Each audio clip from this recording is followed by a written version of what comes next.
everyone. Welcome back to Things I'll Take It From Here.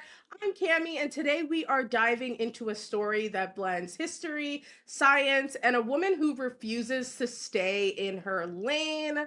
I'm joined by Gigi Berardi, author of Bianca's Cure, a historical novel that reimagines the life of Bianca Capello as a brilliant and ambitious woman determined to find the cure for malaria in Renaissance Italy. So it is set in 16th century Florence, and the novel weaves together real historical figures, court politics, early scientific inquiry, and one really bold question. What if Bianca Capello had been remembered not for scandal, but as a woman of science? It's real history, some science, and a powerful what if. And if you know me, you know that is something I love to explore on this podcast. So, Gigi, welcome. I'm so excited to talk about this book. I'm curious, what made you want to tell this story through the lens of Bianca as a woman of science? So to start with, I had written the book from the standpoint of Francesco. So that was 100,000 words that basically I tossed. And one of the reasons I did was because the story itself just seemed a little bit dry. It virtually read like an uninteresting Wikipedia article. There are plenty of interesting wiki articles. This was an uninteresting Wikipedia article. And so what had been recommended to me was that I try this from the standpoint of pretty fierce, single-minded protagonist, and that would be Bianca, so Francesco's lover. And I found that I had some of Bianca in me, but so did and do most of the women I know. And so I used a number of different methods to approach Bianca. And I feel like I got pretty close to her. The story was hopelessly unfinished, was clearly unfinished. All we knew about Bianca was that she was a babe, basically. We have written accounts about her, talking about her great beauty. And so I knew that. I knew that she and Francesco were lovers. I knew that the Medici, beginning with Caterina Sforza, the great grandmother of Francesco, so the grandmother of Cosimo, his father, was an alchemist, but also fierce too. She was a basically co-ruler of the city of Milan. She was in their government. She had married a fairly minor Medici, but she was an alchemist. And yet there's this famed story in the Battle of Forli where she is, defending the city, and the enemy has her children or is threatening to kidnap the children. And she lifts her skirts and says, "I don't care, I can make more."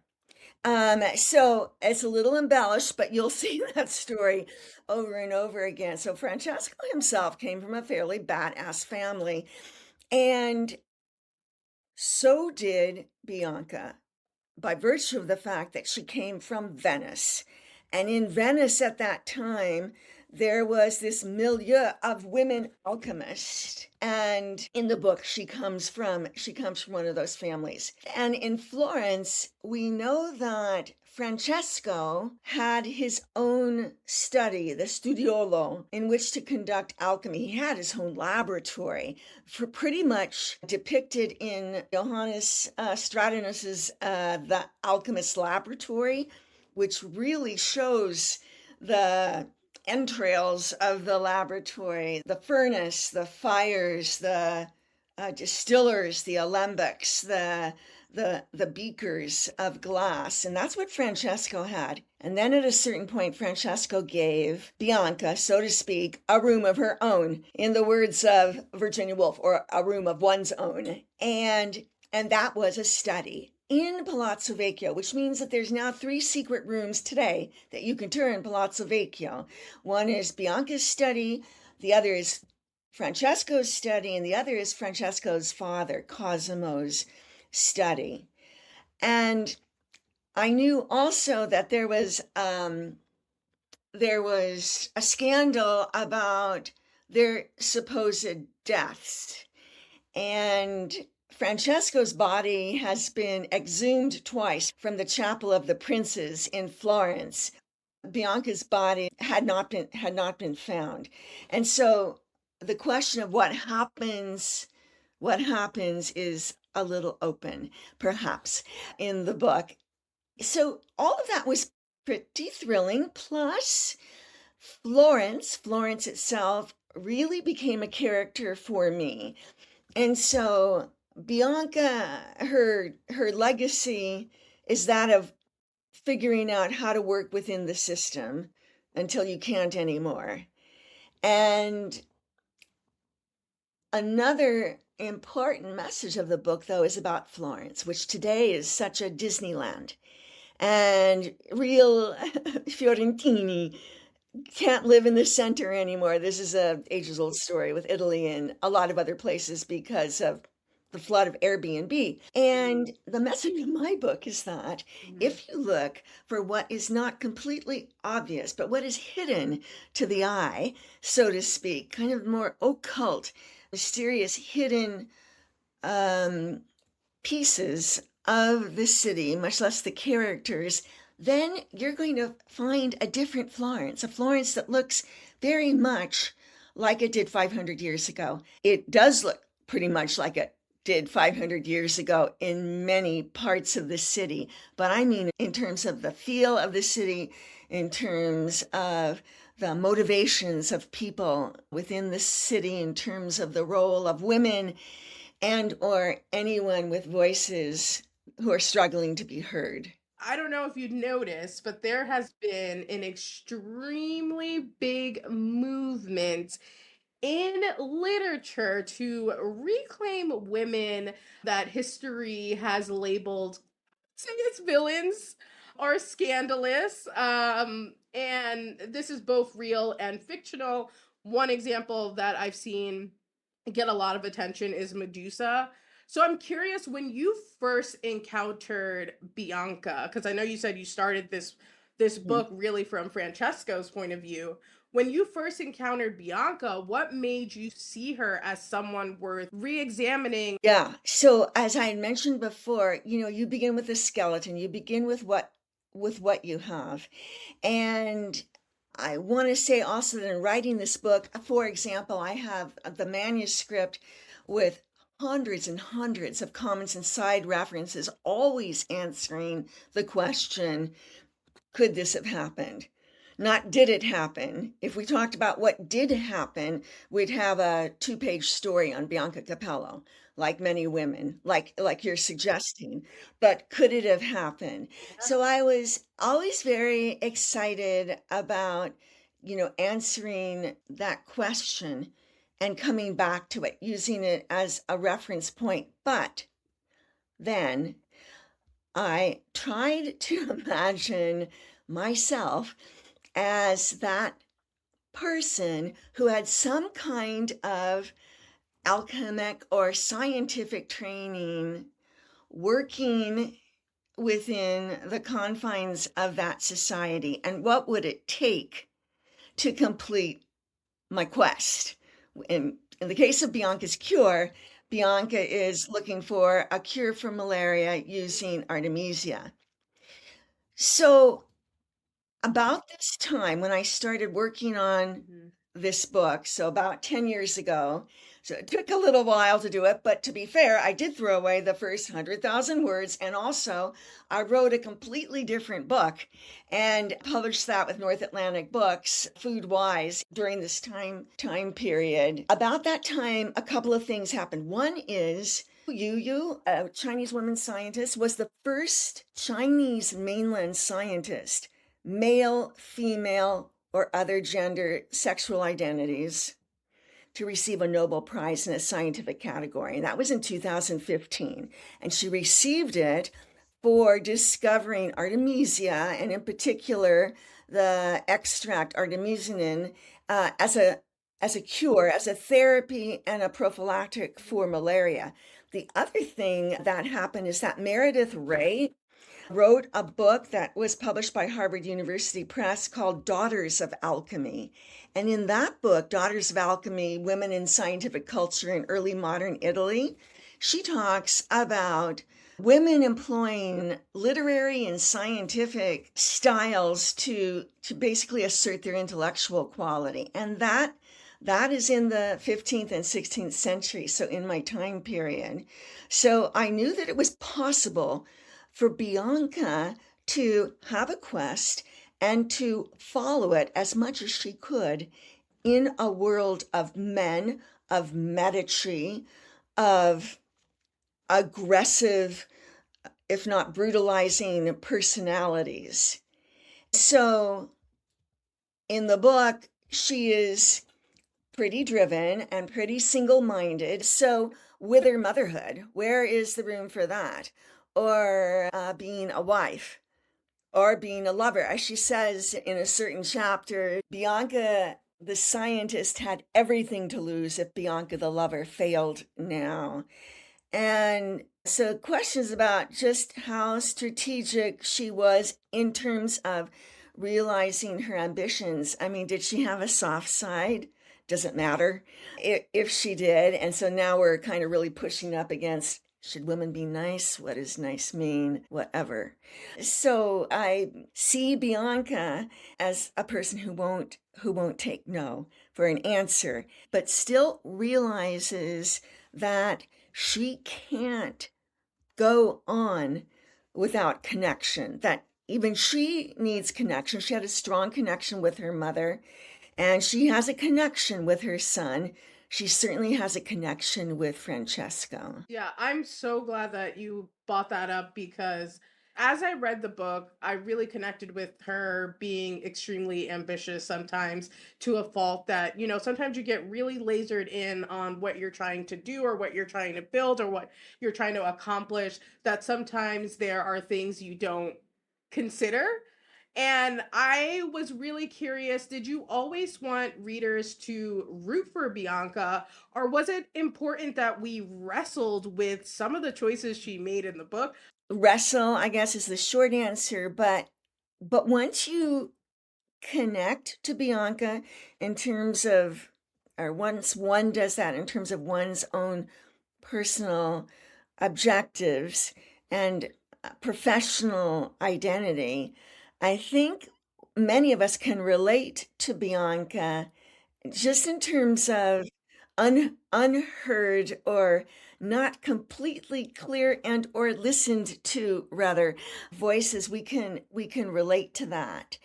And so in a way, we're kind of rooting for Bianca to see how far she gets, and still sustains a relationship with her partner and with her children. Yeah, I'm also glad you brought up her partner because what's so interesting about your book is that there is this actual historical connection to real life, right? And I am curious, what did you want readers to understand about Bianca and Francesco that history could have missed? So we have to begin with what history knows.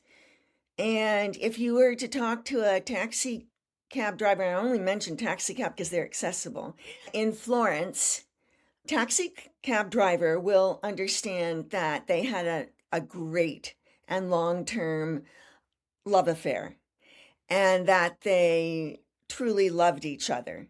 They will not necessarily see Bianca as a pushy woman willing to step on anyone and everything to get what she wants. So that's how history paints them. But certainly they don't see necessarily, at least the ones I've talked to, don't see Bianca as a professional and having a job.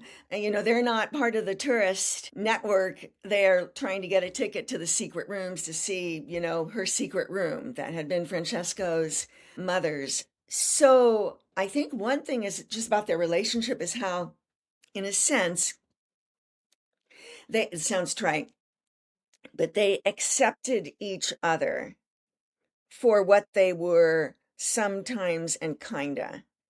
And it took Francesco a lot. Yeah. But I think we also have to understand like context here in terms of one generation back.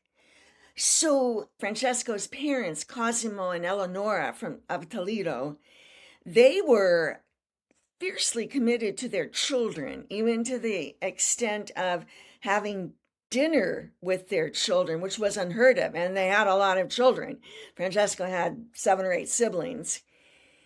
And that kind of prioritizing on family is a pretty serious elevation of connection, familial connection. So that's how Francesco grew up, and in the book he is playing lovingly with his children, all of his children. So that behavior was a little unusual for the Renaissance. So I think basically the connection and the fact that Bianca was able to get the two things Virginia Woolf talks about in A Room of One's Own. The one needs to write fiction, which is resources and a space. I think we can't forget, of course, the way they're situated in history and the way they were situated in society. The Medici were ruthless. They were they were filthy rich. Bianca herself came from not nobility, certainly great wealth. In the first 100,000 words, Francesco has much more of a role, obviously, told from his perspective and personality.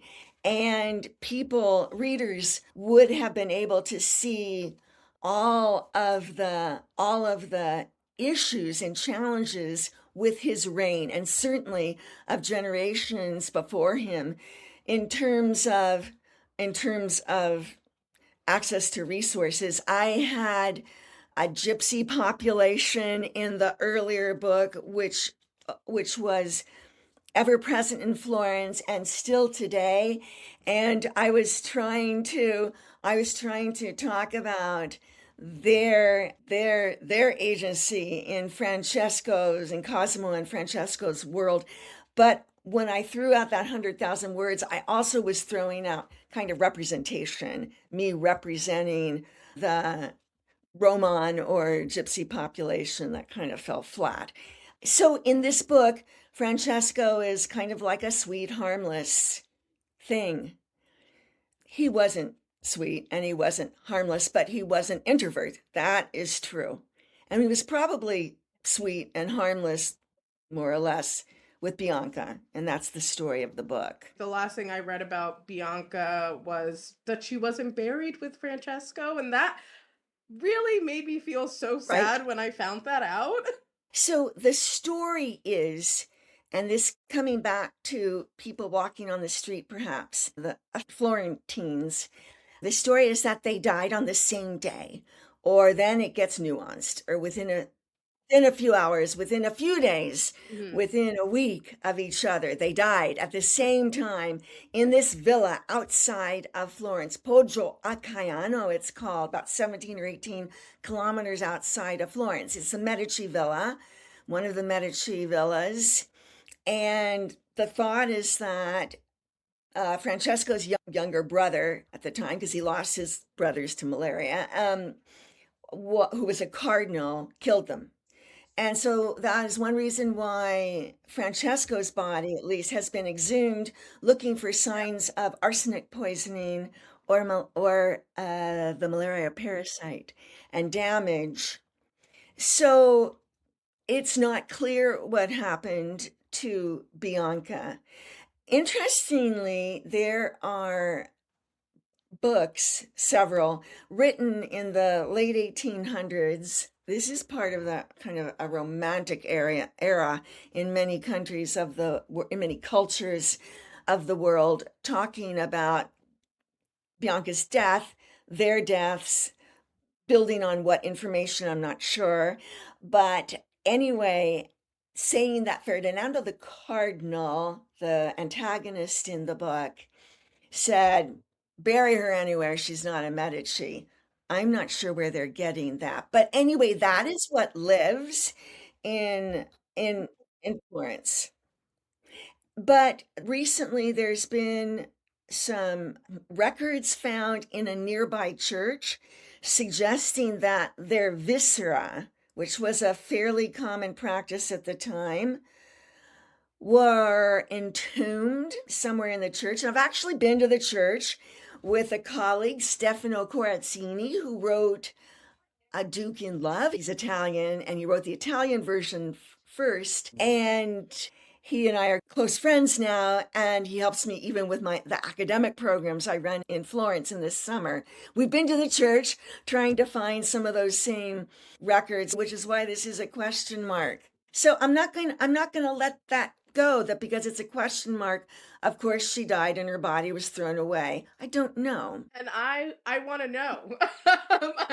And I think what's so beautiful about this book is even when you get to the last page, there's still so much more that one can research to learn more about Bianca. And I love that. And one of the things that is really big on my podcast is that we explore characters and stories beyond the page and beyond the screen. So I have to ask you this fun little question. If Bianca could correct one misconception about herself, what do you think she would correct, or what do you think she would say? That she had a brain, that she wasn't a brainless bimbo, that she wasn't just a babe, that she could think and talk, and she was worth listening to. Later in the book, there are these scholars talking among themselves, and they're talking about a poet, a female poet who has shared her work with them in a very respectful, loving way. And Bianca corrects them as to who they're talking about. It's not just someone's wife, she has a name of her own. And I think that's how she would want to be remembered. Well, thank you so much. Just deep diving your process with this book. And as I said, this is one of my favorite books that I've read for 2026. I think Bianca just was such an easy character to connect with, and she was extremely relatable. I think her story resonates with a lot of things that are happening currently, especially for women in these academic fields, and women who are trying to break barriers and be ambitious. And I think a lot of people will read this book and see a little bit of themselves in Bianca. If people can't buy the book, if they just go to my website, which is Gigi Berardi, I think gigiberardi.com, they can download a couple of chapters and some Artemisia recipes. But also, I'm addressing the question of where is Bianca? Which is a very big question to answer and very loaded. But I will also be including the link for Gigi's website in the show notes and where you can get the book. As always, whenever I have someone on, I will always take the time to say support your indie bookstores. You can order the books at your indie bookstores. Thank you again, Gigi, so much for being here and taking the time with me today to talk about the book and your process. Bianca's Cure is out now, so make sure you grab your copy. And as always, thank you for listening, everyone. Make sure you are following me on Instagram and TikTok at takeitfromhere.media, and I'll see you on the next episode. Bye.